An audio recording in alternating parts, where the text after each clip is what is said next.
So welcome to our AI transformation event.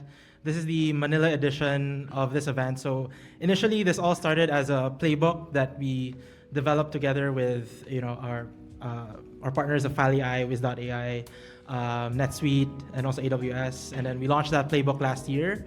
And in the process of launching it, we also organized an event in Singapore as an opportunity for businesses from different industries to really dive deeper into what AI transformation really means for each of their businesses. So now, thanks to our partners, we decided to hold this event again here in Manila, which I also think is an interesting market to talk about AI, because there's a lot of I guess you could say challenges and maybe misconceptions about implementation in this market that our guests are more than qualified to talk about. So just a little intro of myself. So I'm Paolo. I do marketing for Insignia Ventures Partners. We're a Singapore-based, Southeast Asia-focused venture firm, and we invest across different industries, primarily C to Series A. And I have my colleague Peter here who's in our investment team, who invited some of you, I believe. I think for this event, the flow will be pretty straightforward. We're just gonna have like a quick panel to introduce our experts with us this afternoon, and then afterwards we're gonna open it to Q&A.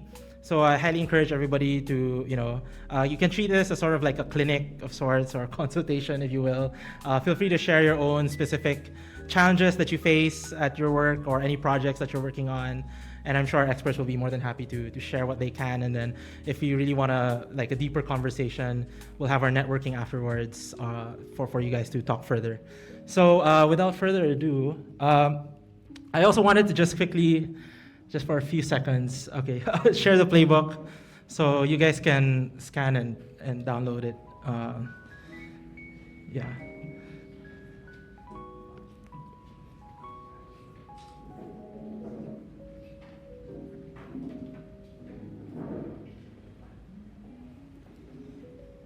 All right. Okay. I'll flash it again later after the talk, so don't worry. All right. Okay. So I have with us, three folks who are, experts at AI transformation. They've helped a lot of businesses across many different industries, from F&B to banking, across many different markets, from obviously Southeast Asia to Japan to even Wiz.ai here has clients in South America, so a lot of experience there as well. So quite interesting, and of course NetSuite. A global company. So I wanted to start first by having the panelists introduce themselves in the context of this conversation. So maybe we can start off with Clare. File.ai recently, raised a Series A round along with a whole new look, new brand reboot and all of that. Really, trying to, focus more on what your expertise is, which is really, data processing, working with many different types of documents, and document formats and all of these things. And you've mentioned that your product is really it's one product that can serve many different use cases in many different markets, but then the way that you sell it and the way that you try to have it implemented in different markets is very different, right? So maybe you can speak to that, to the challenges there, and maybe specifically in the Philippines, what you've seen. Yeah, thanks, Paolo. Afternoon, thanks for joining us. Again, small group, so please don't be shy to ask questions as we go through and relate this back to what you're doing in your work at the moment. So I am Clare, co-founder, CEO of File.ai. As a recent rebrand, as Paolo mentioned, previously Blue Sheets.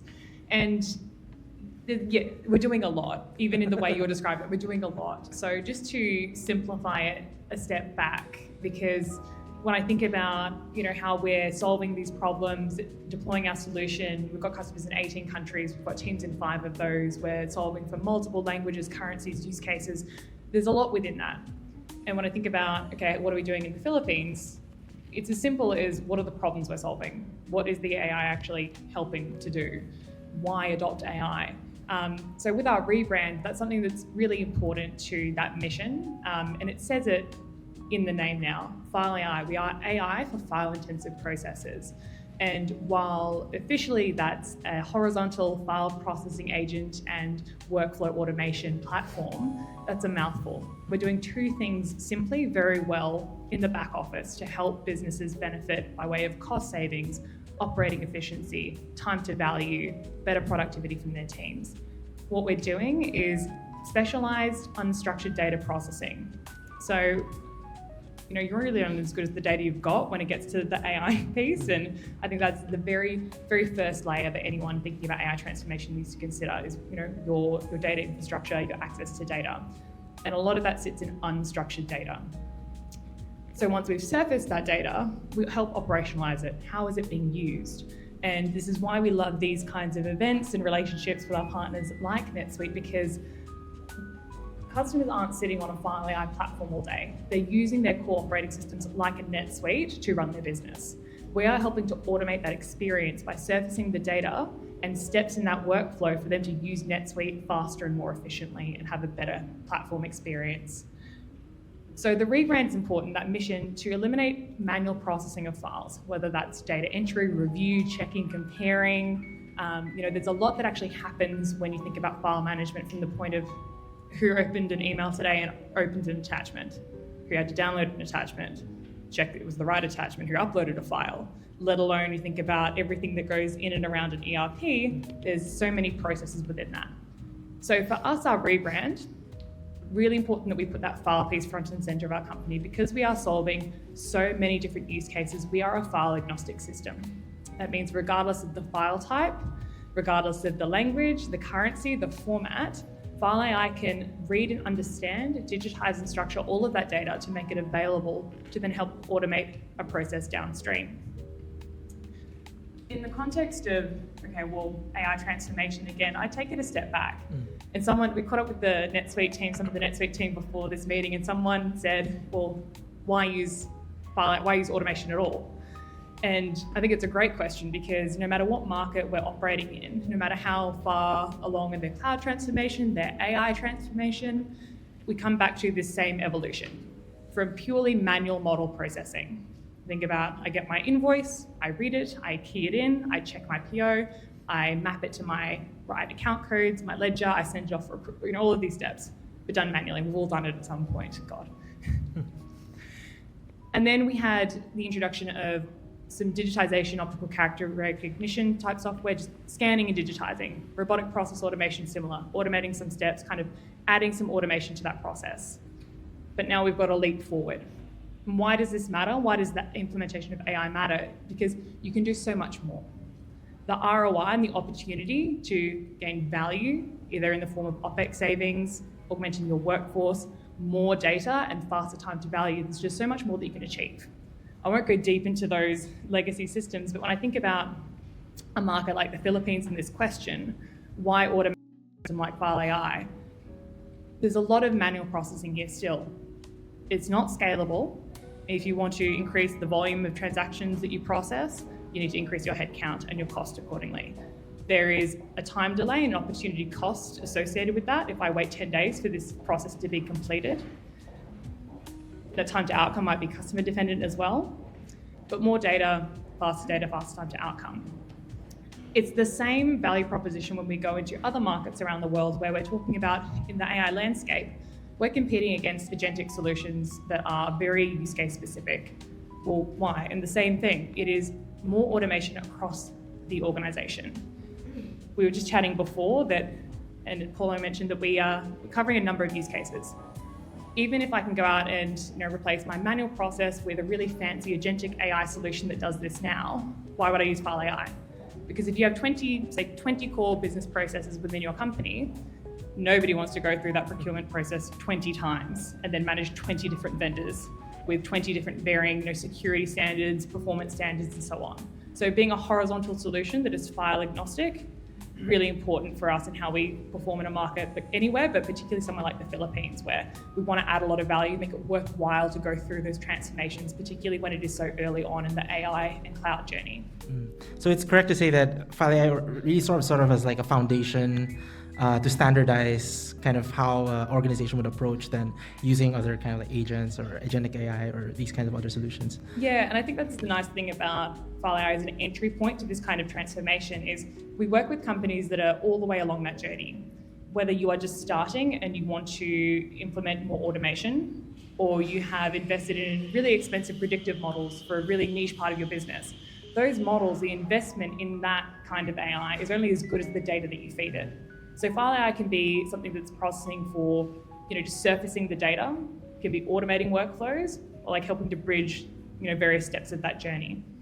Yeah, so I think like one takeaway definitely is that as much as as I guess as ubiquitous as these solutions can be, it's really implementation is very case to case, and so yeah, I encourage later ask their questions. I'm sure you guys may have questions about your own specific use cases. But before that, let me move on to Aldo as well. And Claire did mention about really why automate, and one of the answers was really to increase productivity, reduce OpEx and all these things.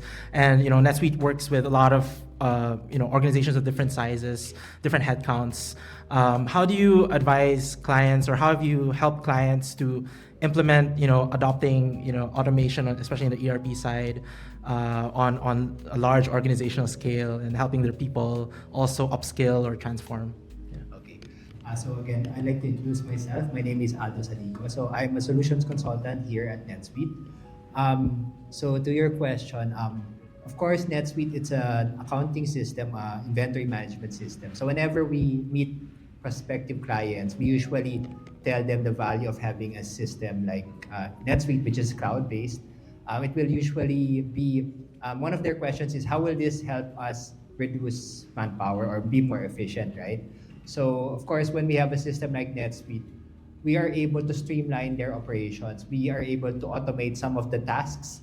And now with the AI transformation that we are actually experiencing now in this world, a lot of people, the mindset is that I will be probably replaced by artificial intelligence, right? There are a lot of people or employees quite apprehensive about being replaced by AI. So that's one of the mindset. But actually, when we talk with other people who have a growth mindset, we have to think about AI as something we need to leverage, right? It's really more of being able to manage the change. So the leaders of the companies need to communicate with the employees that don't be afraid that AI will replace you. It's something that you make use of it to make your jobs easier, right? Actually, with the transformation that we're experiencing now, we see that AI can really do a lot of things, right? The AI can tell us about the weather, like we can ask, how's the weather in the next 2 days. It can also it can do repetitive tasks. I believe in some places it can also do the grocery checkout. So if you go to a store, there's no more person in the checkout counter, so you can just check out based on what you got, and AI will know already how much to bill you for that. Of course, we have also the self-driving cars in the US, right? So really a lot of people are scared about, am I still going to be employed by the company? So I think when it comes to our leaders telling the people, you need to upskill yourself, right? You have new skills. Like one of the skills that I think is very important is being able to ask AI the right questions, right?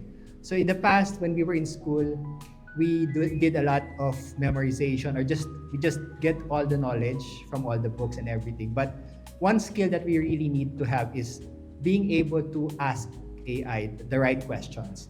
They call this prompt engineering. So if you're able to prompt, let's say ChatGPT, what do you want ChatGPT to give you, right? You have to know what the question is. And another skill that we need our employees to have is the skill of critical thinking, because sometimes you can't just take the AI's word for it. You have to also be critical a bit. Sometimes AI can make mistakes actually. So you have to have common sense. You have to criticize it a bit. And if you have, let's say if you ask AI a question and it gives you an answer, you can try to get more information. You can keep on asking it to validate. And I think the third characteristic that people have advantage over AI is really our EQ, or emotional quotient, right? Because AI has over 200 in terms of IQ, for example. But EQ is something that humans still have over AI. So those are the things that we need to leverage when it comes to change management. Yeah. Do you have any kind of like example in terms of like how you've seen here of like balancing out that EQ IQ? I know kind of a simplistic way to ask it, but like how do you see that Actually, happen? that for the EQ, I was just thinking that they're saying that AI can already act like a doctor, right? It can already do operations, I believe. But of course, a human doctor can see how the patient is reacting. So that's the advantage of a human. Yeah, and I think one point that Aldo brought up, which I really think is important, is that ultimately AI how you use AI can only be as good as what you know about the subject matter or what you know about your business. Again, the data that you have. It's not kind of like a surefire solution right away that you just have an AI solution right there that it will work 100% for you. And on that note, I wanted to move to Alex, who's from Wiz.ai. They initially started out as conversational voice AI solutions. Now they do so much more. I think more in vertical AI, LLMs, and AI agents as well. Fun fact, fun story. Back in 2019, 2020, I was one of the people who tested out their voice AI for Tagalog. So I was telling Alex earlier that my voice data is in the Wiz.ai training data somewhere there. So yeah, it was just an interesting experience that I had back like during the pandemic, and now quite interesting to see how that landscape has changed. I think when we were talking back in October, we were still talking in terms of like AI agents. But now, like 2 months later, you have Satya Nadella talking about agentic AI, and SaaS is dead and all of that. Like, what are your views on? Maybe you could differentiate these two kind of like steps for us, and what Wiz.ai is doing in the context of a lot of these changes in AI development. Okay, thanks, Paul. Firstly, I introduce myself. This is Alex from Wiz.ai. Wiz.ai is a conversational AI company, and our focus is to help customers to do better in the customer engagement. Namely, we help customers to increase the revenue. For example, we can use our conversational AI bot to do the telemarketing sales, to do the lead filter. This generates the new revenue for the customers. Another side, we help the customer to save the cost. We use our AI agents to help people to do the repetitive jobs more efficiently, especially for those large-scale enterprise customers. Our agents can really help them. For example, our AI talkbots can take 1 million phone calls, or no matter what, outbound or inbound, 1 million calls in 1 hour. So this, if you have a large-scale database, you need to do that. Our AI bots can help a lot on that part. And the thirdly is, we have developed our own ASR, TTS, NLU technology, and based on different countries' languages. Meaning, we have developing 17 different languages in Southeast Asia, in South America, and also we have presence in US and even Africa. For example, I'm very happy here to discuss this kind of technology trend in Philippines, because Philippines actually is one of our most important markets in Southeast Asia regions. We are serving Tier 1 telcos, Tier 1 banks, Tier 1 insurance companies in Philippines. So why people choose us, the conversational AI bots?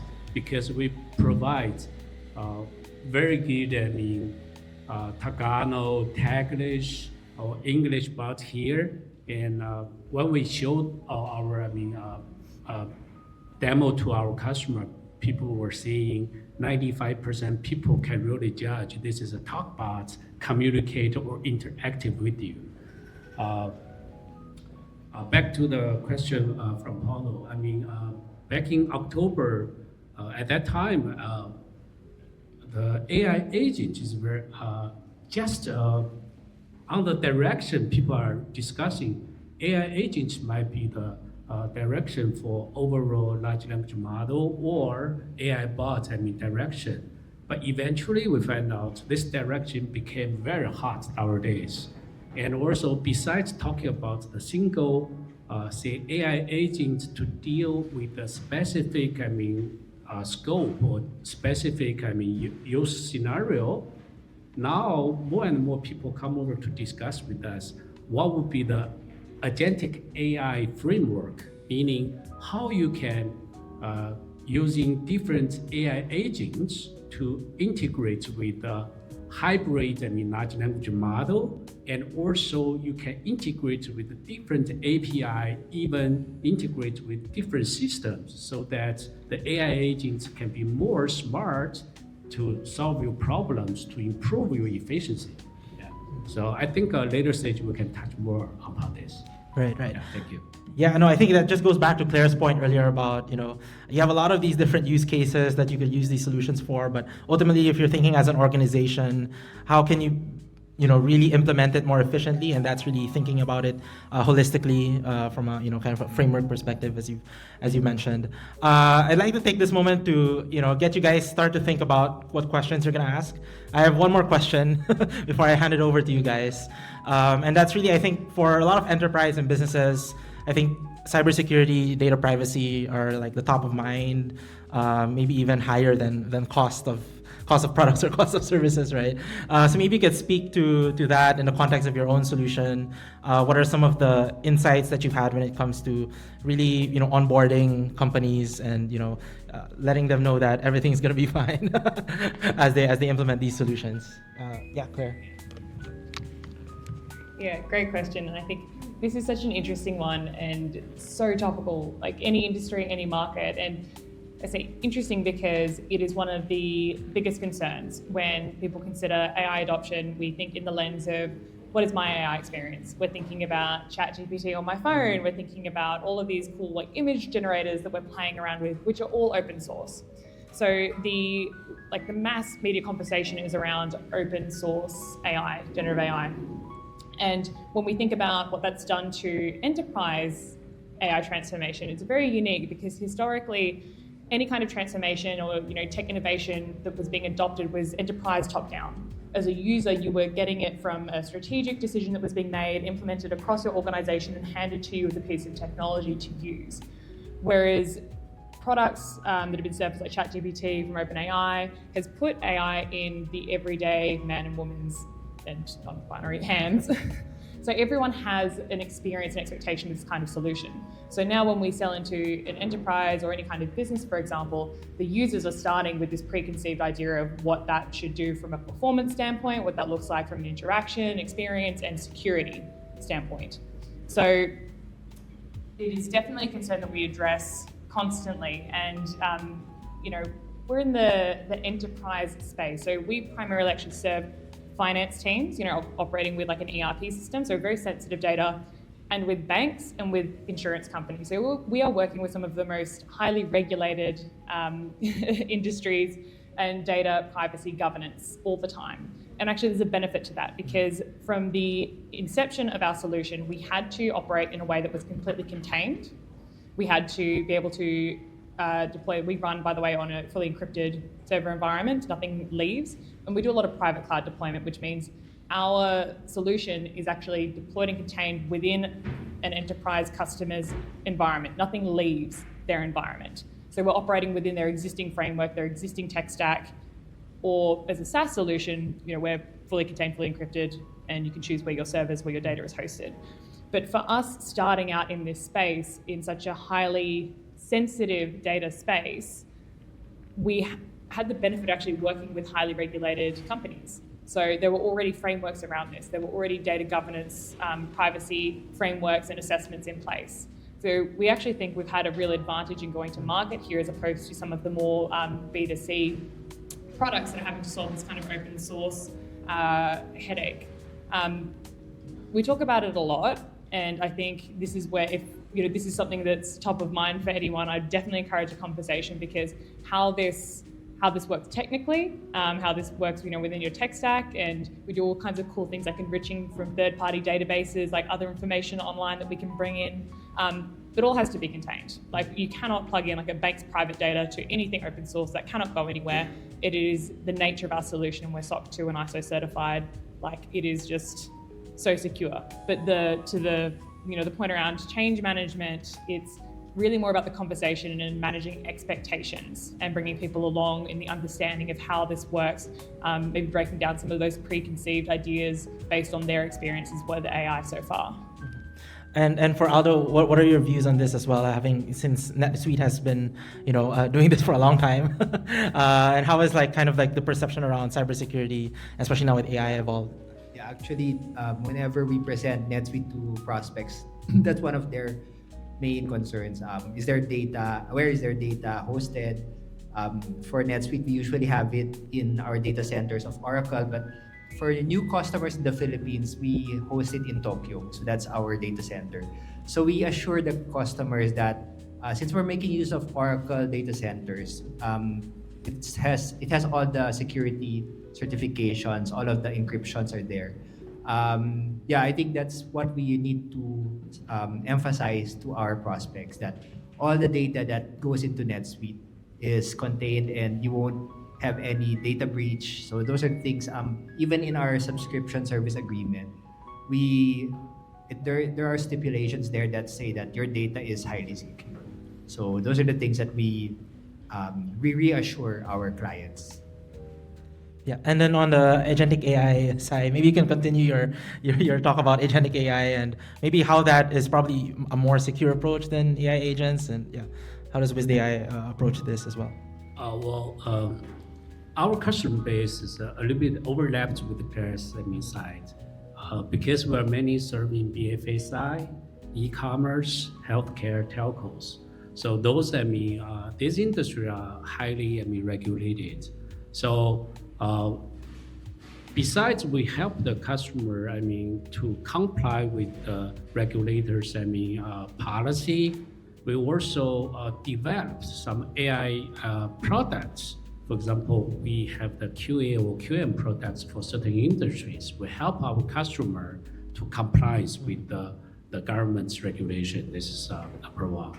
Number two, about the data, we are providing both on SaaS or on-premise installments for the customers, especially for because we are doing conversational AI, right? So those very sensitive financial data, you have to install on-premise with the environments. Another thing is that most of the data we maintain those data in that country. We don't bring any data out of that country. So this is second point. Third point is that there's compliance requirements for all the recordings or conversation transaction. You have to store in secured environments for at least 5 years. So for this, we are very strict following each country's compliance, no matter this is from central bank, no matter this is from the financial regulators. So to ensure all the data was secured and maintained under the government's supervision. Yeah. Right. Yeah. Claire. Yeah. I just wanted to quickly add there, because Alec raises a great point, which is actually conversely to the idea that there's a risk in implementing AI. A lot of the work that we actually do is around risk, compliance, and governance processes. So we're helping companies to actually improve these things and keep up with regulation as well. If you think about, if I remove the concern, because it's not there if you're operating in an encrypted server environment or on-premise, of where my data goes, actually improving the audit log, the transparency, the storage, the verification, the fraud detection. Like, we have fraud validation all built in. We can add in these layers, to our processing as well. Actually, it's one of the biggest use cases for implementing AI, if not just a really nice byproduct to improve the security and data governance within an organization. Yeah, no, I think that's a really good point, and it's interesting how there's we view Gen AI as kind of very consumer facing, and a lot of these fun apps and drag and drop agents. But the good thing about enterprise AI companies is that you guys are already thinking about cybersecurity from day one, and that also I assume would impact the consumer app side as well eventually down the line. So on that note, I'd like to open the floor to questions or consultation. If you guys want to, Peter. Yeah, I guess just to start off the questions, maybe on the investor side, because I see a few VCs here. I think what I've been seeing recently is that LLMs have been progressing, and their data sets have been becoming larger and larger.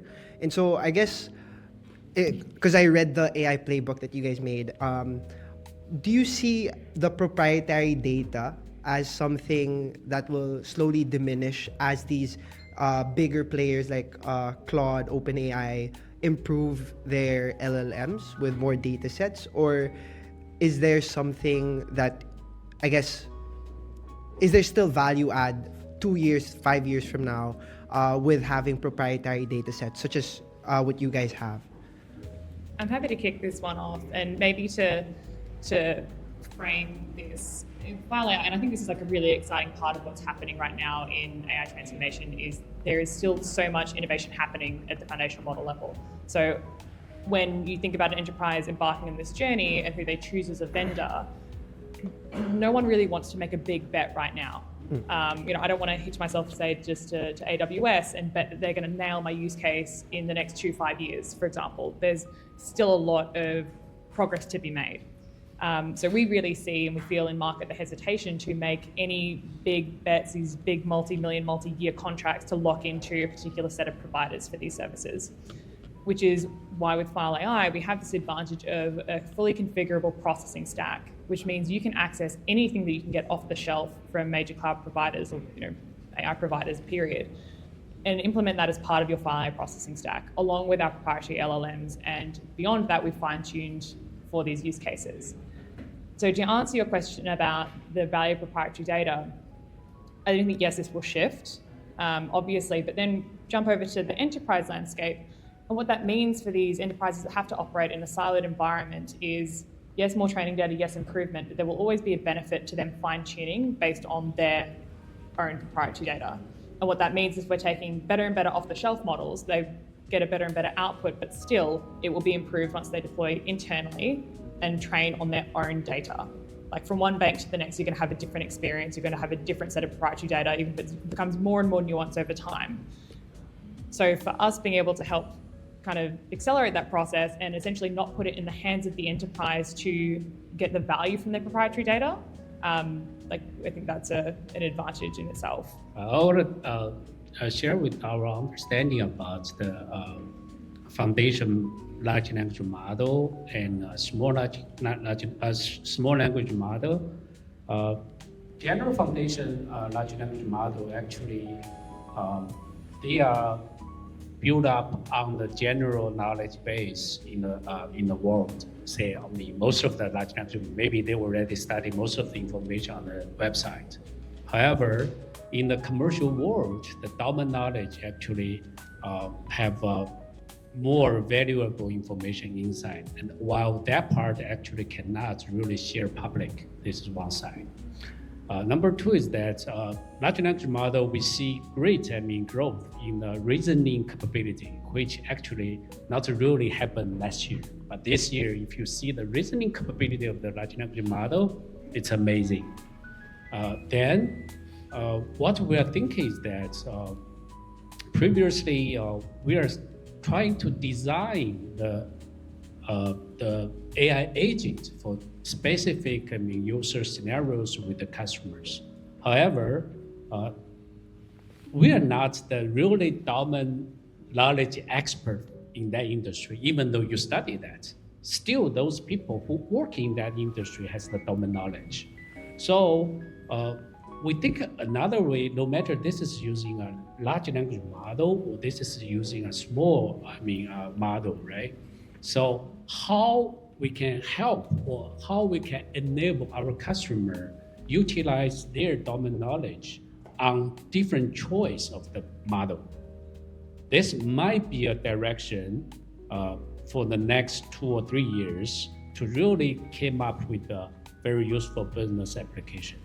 So we don't think, one model will, unify this world. It is not. We believe there are gonna be a lot of, unique, even very small, language model can be very good in certain industries. I would just add to that actually, because you made a great point around, the small versus large, and there's a commercial consideration to this as well, which is yes, over time, while the training data and like the knowledge source for these large language models improves, maybe, okay, what happens to the proprietary data? And we've talked about how that looks in a kind of private enterprise space. But to that point, if I think about an enterprise process, maybe the large language models can solve this, better and better. There's more data, this improves. But a smaller model will always outperform on a number of fronts in cost, latency, and usually accuracy. And that's where having, it's kind of, we sit in the middle of being a horizontal solution, but use case and industry specific. Because if I was to throw a particular file into like a ChatGPT, an open model, there's so much data there. So the processing cost and latency risk of hallucination is always going to be higher. I think about an enterprise that I'm doing one thing many, many times and I want to do it well. That's really high cost comparison. Plus it's not fine-tuned to my specific business case. So if I want to do a few things within my company really well, a small model will always outperform. And that's where, to Alex's point, sometimes that's about, okay, are we taking a proprietary model?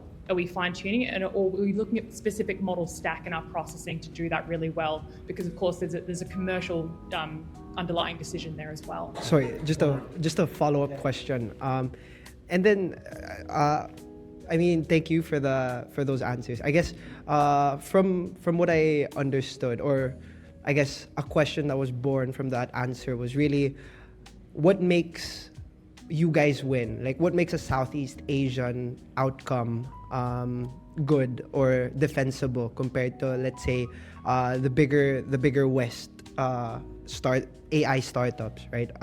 You guys operate in a much more defensible sector, like the enterprise. You target enterprises, and I think that's what makes you guys, strong when it comes to garnering more clients. But I guess what can be the playbook for other AI startups that do have proprietary data, right? You guys have the distribution advantage because you target enterprises, but is that the only way to win in Southeast Asia, or is there another? Can you guys think of another way of other AI startups tackling, let's say, smaller SME segments, winning and becoming a big outcome? That's a very good question, right? Because we are doing conversational AI, so we wish our AI agents can communicate with the customers' understanding using the natural language. So our competitive advantage actually is our language capabilities. For example, in Philippines, not so many conversational AI company can provide the Tagalog and Taglish. So in these niche markets, Southeast Asia, we have more, language capabilities than others. This is one side. Number two is that compare with the very big TAM markets. For example, USA markets or Europe markets, their IT budget is the way higher than Southeast Asia. However, the competition there is also very high because most of the AI company, kick off in the US or Europe. They know better compliance and also the language capability for English, or those they already was targeted by a very big enterprise in the market, not just startup. For example, if you want to do English conversational AI, ChatGPT, even DeepSeek, that the way better now. So for us, we are building up our language capabilities in Southeast Asia and also in certain industries, because we are very focused on the vertical industry we are carrying on. So we are trying to build up our domain knowledge together with the AI technology. Eventually, yes, we will expand to that big market, but eventually, not from the very beginning. I actually think the other one is the regulation, right? Like, I think if you're coming from US, I'm not sure you can deal with Indonesian or like Philippine regulation and stuff. Whereas like Wix is already very well embedded in the ecosystem. yes or no? Actually, Southeast Asia, because we're seeing compliance or regulators, keep on improving their, the policy or the law and be more strict on private data. For example, Indonesia actually they changed their private data law later last year, so they put another further restriction. However, in the developed countries, their law actually is very open. So if you want to study that part, that would be easier. For example, when you make a phone call, to your customers in Singapore, there's a DNC, the do not call list. So every time you want to call those customers, we need to enroute the customer's number into that list to checking whether they are on the list. If they are on the list, you cannot call. So I believe for this, other countries like this, the law say, if you want to make this such kind of a promotion, you need to get the consent of the customers. But this is the regulation, but they don't have such kind of a list to say, oh, you can check. But I think eventually, yes, every country will go for that. So compliance, yes, other countries might be strict, but this is not a big deal. I think still for startup, why they don't, penetrate initially into big markets. Number one is that the competition is very high. Secondly, the cost of acquiring new customers is very high. So we need to be a little bit conservative before we build up our competitive edge to get into that.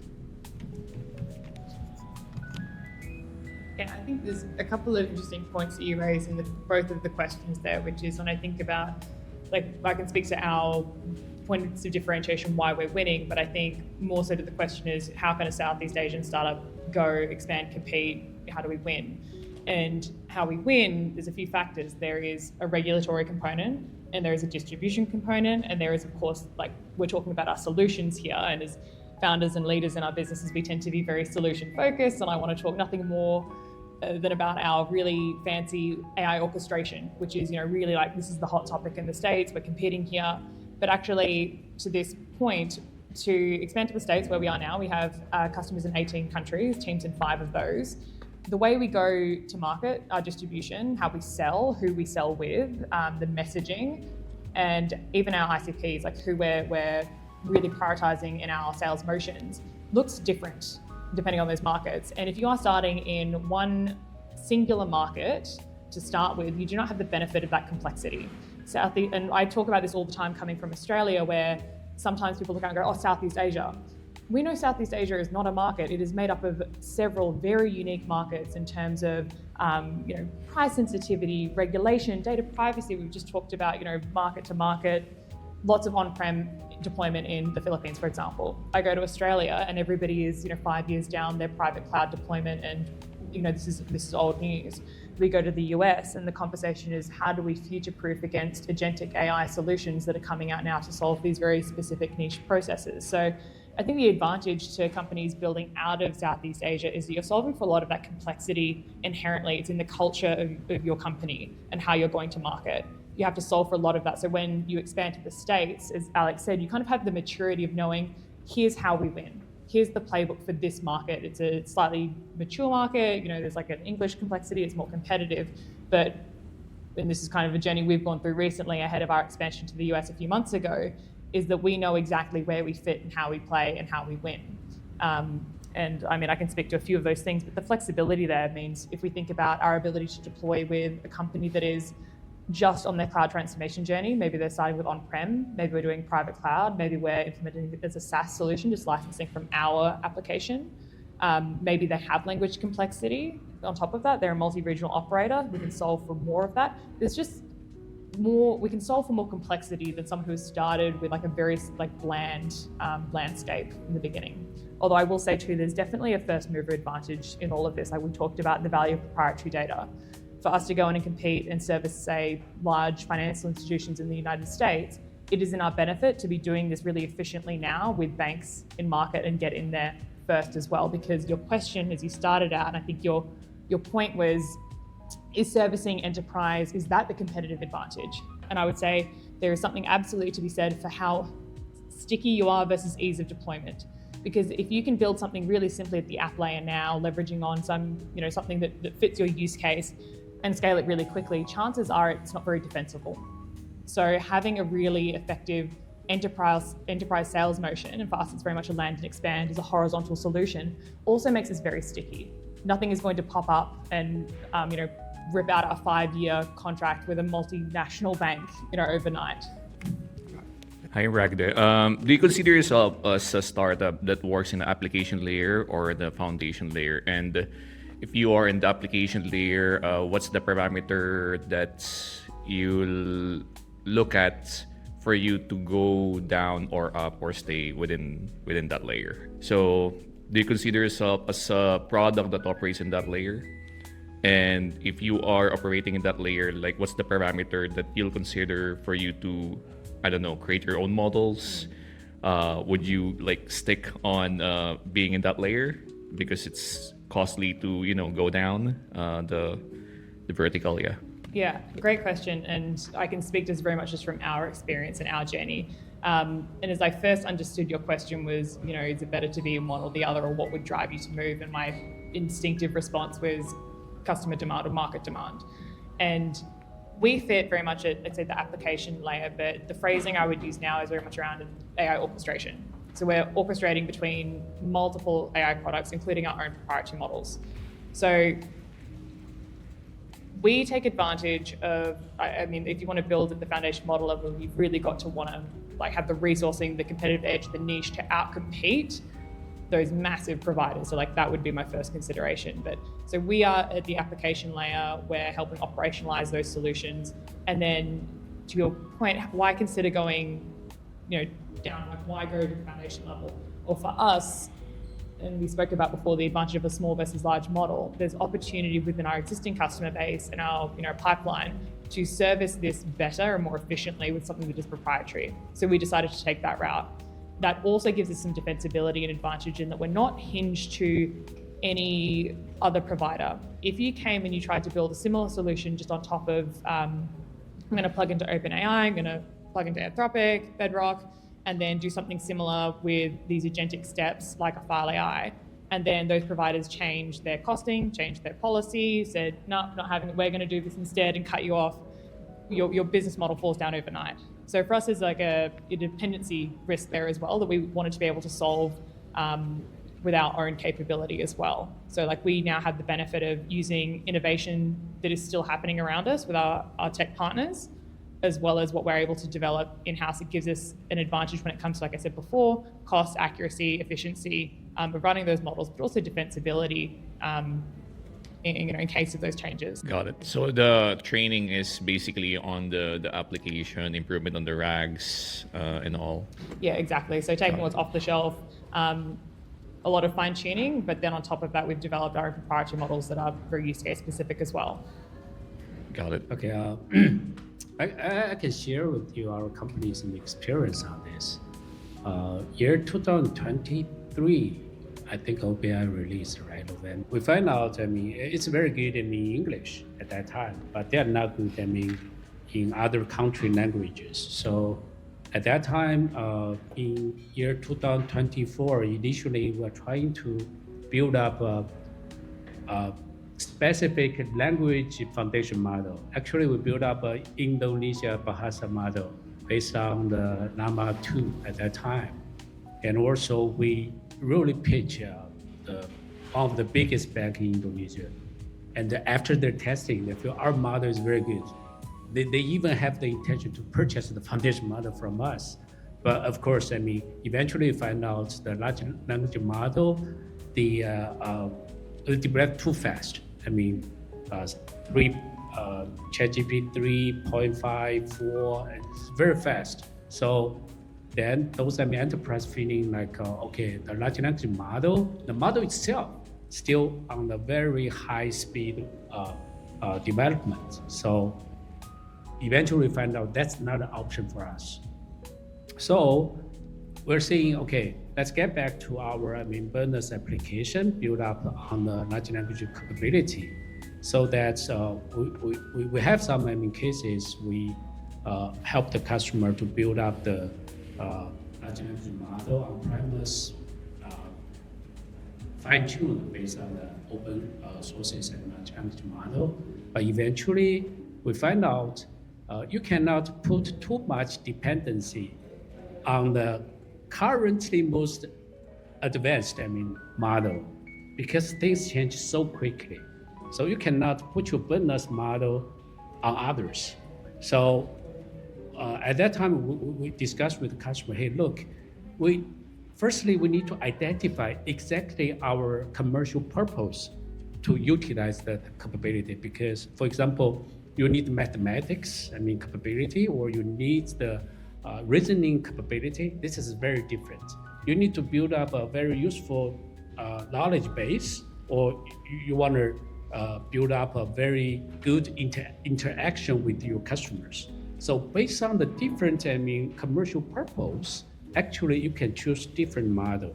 And also together with your data privacy or compliance issues, to carry out a hybrid pattern, that will be the direction. For example, we strongly believe in 2 or 3 years later, for the enterprise customer, maybe for HR, resource, HR team, they're going to say use Rapid Cloud 3.7. And for the sales team, they might use ChatGPT. So this is based on different purpose, you choose the different capability large language model. Yeah, so this is what we are now testing or practicing with our customers. How you doing, guys? Thanks for the conversation, and thanks for inviting us, Peter.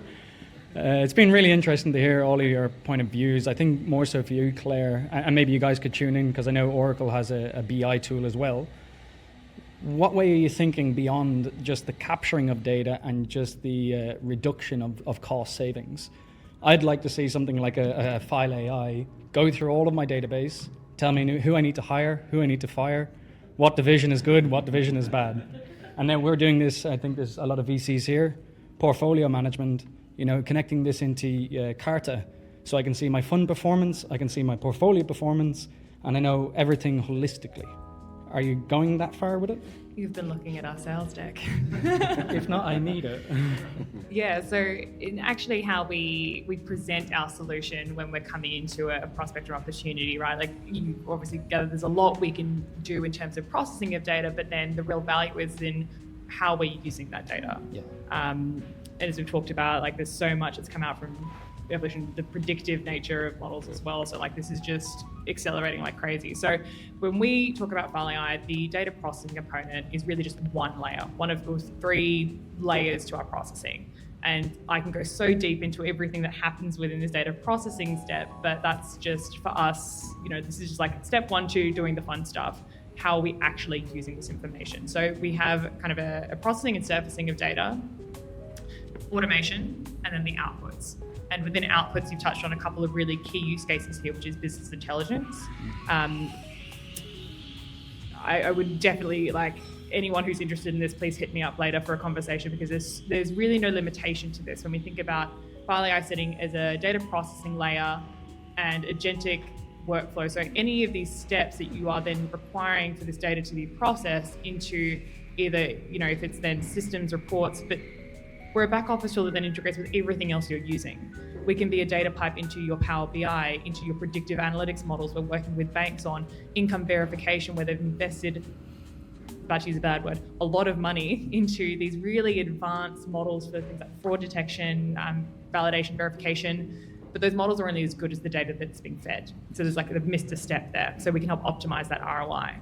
So how you use and operationalize that data, there's really no limitation. It's as far as your business case goes. But I think this is where it gets really interesting. And for us, like, into the point of this conversation is we're in the AI journey. If we were to sit down and say, yeah, we want really predictive, interactive, like P&L analysis of our portfolio companies, for example, and say, who to double down on, who to tell to do X, Y, Z, really cool output application. Where does that start? Plugging in the pipes and plumbing, data processing, connecting between those systems, working out, okay, what schema of information, how, and then what are the steps to and kind of guardrails around how we want to use and consider that information before we give you this shiny new output. So there's still a journey to go on, but it always starts with the data processing piece. There is so much that we can do in the post-processing layer as well that I think is really interesting. We're talking a lot now about like enrichment. So we do a lot of data processing where we're working with multiple sources of data. Even at the most simple use case that we solve for almost every client that we have in the finance space is AP. So rather than just processing an invoice, for example, I'm going to process my invoice, match against a purchase order, potentially some kind of other requisition within, my NetSuite, my ERP, do a three-way match, look for discrepancies, send it through a workflow for approvals, notifications, update my general ledger, my inventory system, my planning tool, my warehousing system, give a notification over there.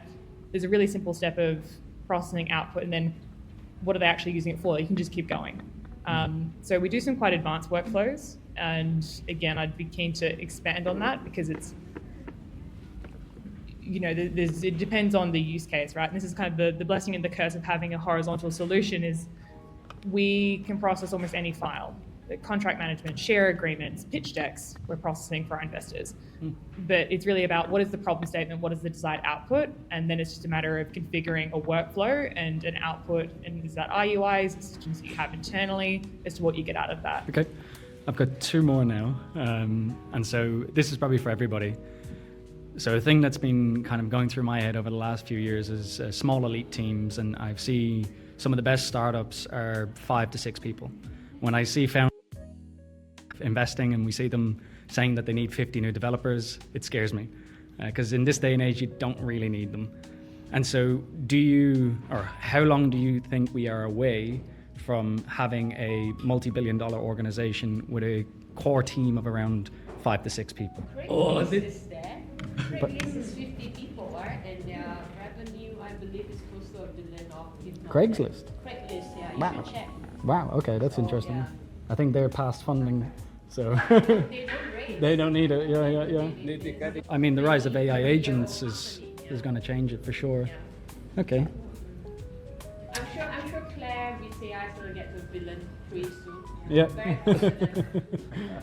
In fact, I think the We are first not time- 50 people though. Our business model is a little bit different, because one side we have technology. The other side, because we're serving a lot of countries, so actually the professional service, for us is important in our business. So our business pattern is like we using the high technology, AI technology, together with the local customer experience team to serve locally, so that we can understand the commercial culture here better, so that we can really, capture the local customers here. So 15 people, if you're talking about, our engineer also that we hired at these numbers. So I'm not sure you guys. Yeah, actually for Oracle here in the Philippines, we have about 3,000 employees. Wow. So we use 6th floor up to 9th floor. So yeah, we have a lot of I think to copy paste something we talked about earlier, it depends a lot on your distribution, your solution, and then regulatory environment. So I think the simple answer to your question, how far are we away from this? Like if I was to start a SaaS startup tomorrow, I would not be pitching out more than 5 people. Like we operate very much in an augmented workforce. So I think about developers, right? Like I wouldn't trust something like generating my code base 100%, but I would invest in really highly skilled, high EQ, critical thinking, experienced team members to oversee large scale, generated output, for example. That being said, we have about 70 people across distribution and innovation. Because the space we play in, we still have a lot of R&D to do. And as we've talked about, there's an advantage in us building our own models and continuing to fine tune to access the existing opportunity. That's a bit of like a first mover piece as well. If we decide not to do that, just be really lean, operate in this lane, we'll miss the boat there. We want to get in, capture that opportunity, be there with those massive 10-year multi-million-dollar contracts tomorrow, because in a year's time, someone else will have them. Yeah. But I think it's a really interesting question about, it's more about, I think, the kind of culture you want in a startup as well. So like there's an efficiency piece, and we've always operated very leanly until more recently as we've raised, but that comes down to distribution as well. And I said, like, we operate in 18 countries, we don't have team members in 18 countries. But to take a crude example, we're not going to build a relationship with NetSuite and go to market co-selling if I have an automated chatbot calling up this team and saying, hey, partner value prop done, like, trust us. You know, I think there's still an evolution for particularly the distribution side, and same goes for regulation. I don't think the AI piece is going to follow with the same EQ that is required for what's happening in regulatory framework around AI at the moment. I'd love to see, let us know. Actually, sorry, I saw a LinkedIn post exactly about this like last night, which was somebody had built this company entirely with a team of 5. So I think it's absolutely doable. It's just like, what is the space in which you play, and does like those parameters allow for that? Yeah. I've seen a few guys out of Georgia. They built a game. One person just coded in his bedroom, raised 50 grand from his friend. It's now doing 3 billion a year. He's got about 10 people on the team. It's that type of company I'm looking for. So if you know one, let me know. I wonder what the defensibility of those companies is, though. He's been cloned 20 times There over. you go. But now what they've done is really focus on relationships and brand. Yeah. So although he was able to get to the numbers very quickly with a small cohort, it's now maintaining it and keeping it together. You know, that's starting to change the dynamics of the organization. And I think to Aldo's point, and what we all see operating very much in the AI landscape, is that the EQ, and it's not replacement but augmentation of people's roles in the workforce, and the team is where we go. And you know, we're pitching in the Philippines is that we're not coming to take your job. The team still needs these people for these specific, and it's niche knowledge around client experience, regulatory experience, like what you were trained to do that is not just a repetitive, mind-numbing task that AI can take care of for you. This will probably throw you off guard, but we'll throw it anyway. How are you thinking about the entire supply chain of this industry? Because when you look at data centers and you look at the stats on data centers, it's only growing by 8 to 12%. I think it should be more based on the hype that's around AI. But then my fear is you have data centers that are being monopolized by large companies, and now you basically are stuck. And so if they refuse you because of policy, your business is gone. Same thing is happening, I suppose, with semiconductors. There's only a handful of companies that can actually do it. So my fear with investing into AI is, who owns it? I can build a tech stack, that's fine. Where's the data being held? Who's controlling all of the flow of that data, and at what point can they switch the switch on us? There you go. I knew that would tell you something. Just a relatively simple answer, because like if someone has the answer to this, I'd love to hear it. But I think or at least my view on this is that it's a very symbiotic ecosystem relationship at the moment. And like you talk about, like even a DeepSeek, for example, like, oh my gosh, what's this done to the massive providers? Well, ultimately it helps improve them. Like it's a technique that is scalable and effectively will can be taken advantage of by anyone. So I just think when it comes to someone turning off the switch, like it's a very dependent ecosystem right now. And while that's a risk, I don't think anyone's looking to like turn off the switch overnight. Like even to the point that, somewhat related, I've just spoken to, off the shelf versus a fileAI. We go in and pitch for a processing, project for a bank. They'll actually usually be comparing us to an off the shelf from like an AWS who we partner with, who we co-sell with. So like while, we're all competing, and they might say, oh, this is cannibalizing our, go-to-market distribution, go away, we want this for ourselves. There's also value for them in working with, essentially we're a distribution partner for what they've built as an application layer and as a vendor that actually do the implementation and add the feature set and everything beyond that. So I think it's like not fully carved out yet where everyone's playing, and it's pretty it has to be by nature pretty collaborative at this point. But I think when it comes to the infrastructure layer and all of that, it's different dependencies. I'm from Oracle, but I'm not in charge of the OCI. I'm attached to the NetSuite team. But I would say actually all the cloud teams are competing for business at the moment. So if you want to switch to AWS, please call my OCI team. They can cut you a deal. So I think at the current state is actually all the big houses, right? Whether it's the Chinese cloud infrastructure player, Microsoft, Oracle, everybody is investing a lot of money into building the infrastructure. I don't think they will consume it all by themselves. They rather work with all the AI companies to build up the consumption actually. So I don't think that's the issue. Yeah.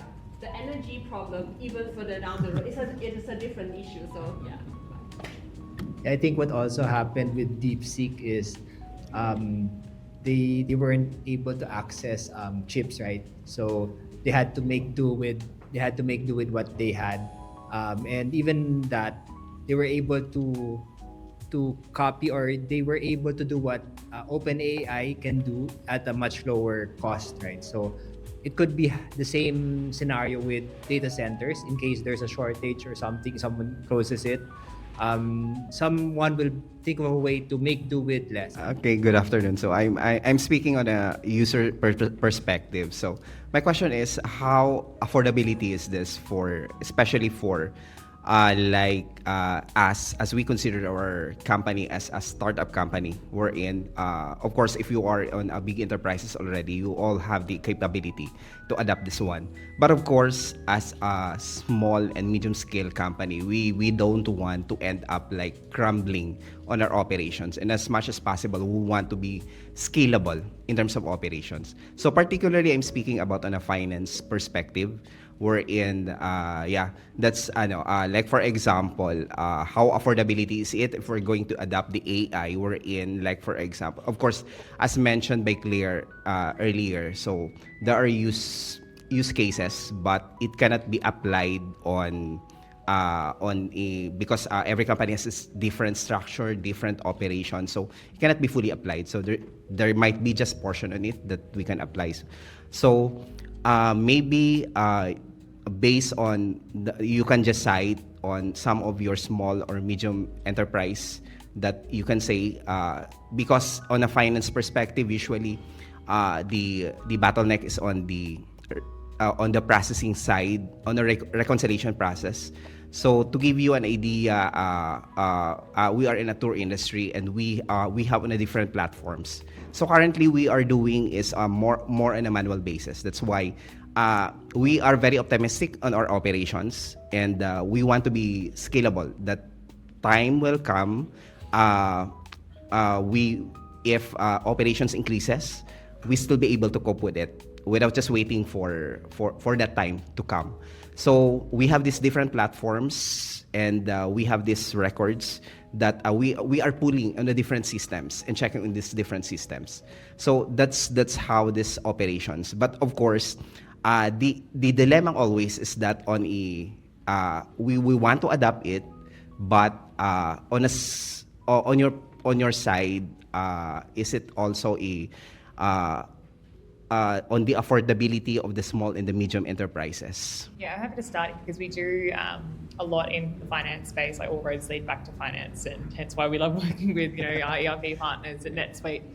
And this is a great question too, because like I started, when we introduced ourselves, if I take a step back, at the end of the day, it is very interesting, exciting technology that is ultimately just powering automation. And why automation? Because you remove risk and improve efficiency, which translates to scalability, cost savings, faster time to outcome, and then all the fun, like more data for other things. So we actually started as an SME platform, and to your point, like how do we think about this when it comes to a consumer lens? And you said, there's some pieces you can use, some pieces you can't. Yes. From like a File.ai perspective, we solve automation for all kinds of processes across a finance function, AP, AR, statements, reconciliation, for example. It just means that how we modularize and deploy our product looks a little bit different, because for us, ultimately, the point is ROI. We're automating. If you think about, a manual model right now, so teams doing this manually, you've got firstly the risk that person takes leave, that person leaves the company. You grow, you need to hire, there's a lag time. There is human error always, which translates to, usually there's a cost associated with that, either with, mistakes or even just a reprocessing component. It's not scalable in the sense that if you then doubled your volume, you would have to double your headcount. Then add to that the lag time, the delay on that, and then you multiply those risks by the number of headcount. If you then think about automating that process, whereby you have maybe the same headcount, can complete the same number of tasks, but 80% of that is automated with AI. And for reconciliation, for example, they're taking their transactions, reviewing, checking, entering. They're not having to do all of that manually, so it's being done in real time. It's being done accurately without the risk of human error. You've got so much more data being surfaced as part of that process. What you achieve there is faster output, same number of people or less people, depending on how you want to scale that, and it costs less to do. So as an automation solution, we're always talking about the ROI. And I think that's kind of the tipping point of, does it make sense to work with somebody? Well, it shouldn't cost more to do it manually. If it does, then maybe there's, I don't know why, but it would be the case. It's a very, very small operation. So we have to be delivering value, automation to deliver value there. So there's always ROI associated with that. But you asked the question around moving from small to big.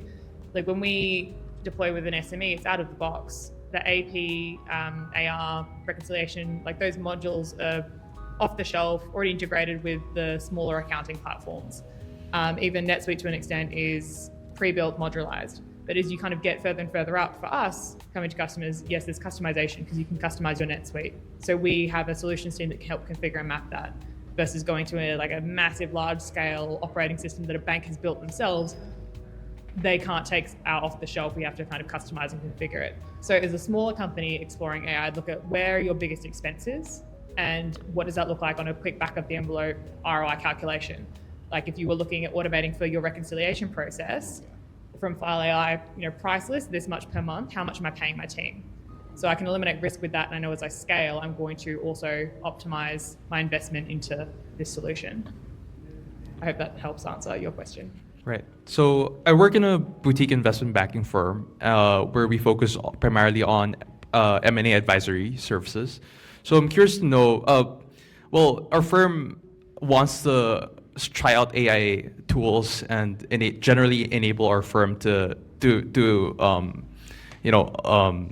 leverage these existing tools in the market. So I'm curious to know, given the concerns on the one we've talked about, data privacy, two is because it is in a professional services industry, it's hard to customize it because it's largely client facing. And third is, generally in the Philippines and even in our firm, technological adoption is very nascent. So there's not a lot of, even in our firm, we just use Google Drive as basically a file management system. So I'm curious to know if you guys have had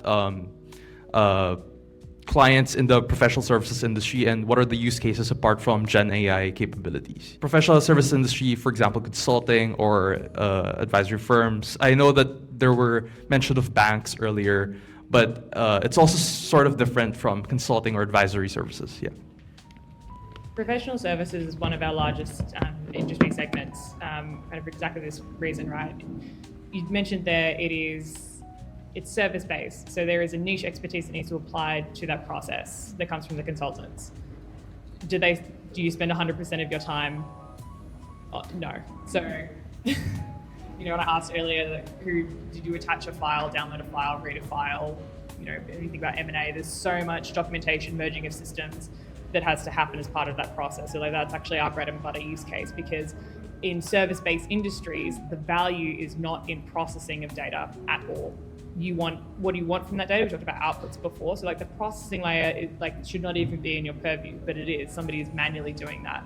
What we want from that is insight or updates, information that then leads to a service-based outcome. So by automating a portion of that, and we would it's a great context to your question, because this is where we're starting a lot of the time is, okay, shiny, hyped AI, but ultimately everyone wants to assess on a very practical, procurement-based process where we're looking at where does the value come in? So where are the biggest headaches? Where can we add value? Where does this actually help add value to that person's day or process? Where are you spending the most of your time that you shouldn't be? And then we scale out from there. We think this way for the professional service. So for individual customers, we kind of we build up we provide the professional service at the very beginning for them. And then eventually they find out this is a really benefit or have very good ROI. We will try to enable they have the professional service capability by themselves. Because When we provide the professional service, basically we build up our own platform, but we can open that platform to enable their staff to do that. And thirdly, we also have partners or distribution channel. We have the SI, we have those consulting company for very big enterprise to implement our products and services in their industries. Yeah, basically we're working like that. My name is Udi. I do spend analytics. So my question is in relation to that effort, right? So currently this is how I do it, right? So it's Oracle, and then I download the data on Magic, get it like manual, right? And then put it in a database, and then link the database into, let's say, Power BI, and it creates like visualization. But the challenge here, I think you mentioned it a while ago, Clare. The challenge really is how do you get insights from that, not just graphs. So I think last week we just recently implemented from Power BI, gives us like the generative AI information on what's going on the data. So my question really is more on, I don't want to do all of that now, right? So I don't want to download the data, put it on Power BI, generate the insights, right? I saw a product from Amazon, from AWS. It says that, hey, just connect our system to this one, and then just type a prompt, and then explains what's my days payable outstanding, what's my days sales outstanding, which chart of account is getting some errors, and it's real time. So I'm kind of looking for something like that that's being implemented in Oracle. I hope my question makes sense. Actually, for Oracle NetSuite, we have a product called NSAW, Analytics Warehouse. So this is actually an Oracle product. What happens in NSAW is it can get data from your NetSuite. So if you're using NetSuite as your ERP, it can get the data. There's a data pipeline. And you can also ask different questions. So yeah, but it's like an auto insight as well.